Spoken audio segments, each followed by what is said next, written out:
હિંમતનગરના સ્થાનિક સાપ્તાહિકના તંત્રી અને સ્થાનિક પત્રકાર લાંચ લેતા ઝડપાયા। આરટીઆઈ એક્ટિવિસ્ટની પણ લાંચ લેવાના કેસમાં સંડોવણીનો આરોપ છે।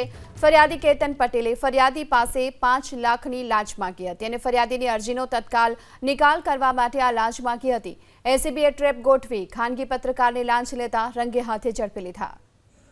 તો હિંમતનગરના સ્થાનિક સાપ્તાહિકના તંત્રી અને સ્થાનિક પત્રકારને લાંચ લેતા ઝડપી પાડવામાં આવ્યા છે। આરટીઆઈ એક્ટિવિસ્ટની પણ લાંચના કેસમાં સંડોવણી હોવાની શક્યતા જોવા મળી રહી છે। એસીબીએ ટ્રેપ ગોઠવી હતી અને ત્યારબાદ ખાનગી પત્રકારને પણ લાંચ લેતા રંગે હાથે ઝડપી પાડવામાં આવ્યા। આરટીઆઈ એક્ટિવિસ્ટની પણ લાંચ લેવાના કેસમાં સંડોવણીનો આરોપ છે।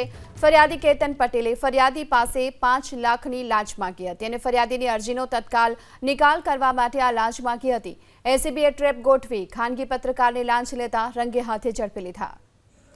તો હિંમતનગરના સ્થાનિક સાપ્તાહિકના તંત્રી અને સ્થાનિક પત્રકારને લાંચ લેતા ઝડપી પાડવામાં આવ્યા છે। આરટીઆઈ એક્ટિવિસ્ટની પણ લાંચના કેસમાં સંડોવણી હોવાની શક્યતા જોવા મળી રહી છે। એસીબીએ ટ્રેપ ગોઠવી હતી અને ત્યારબાદ ખાનગી પત્રકારને પણ લાંચ લેતા રંગે હાથે ઝડપી પાડવામાં આવ્યા।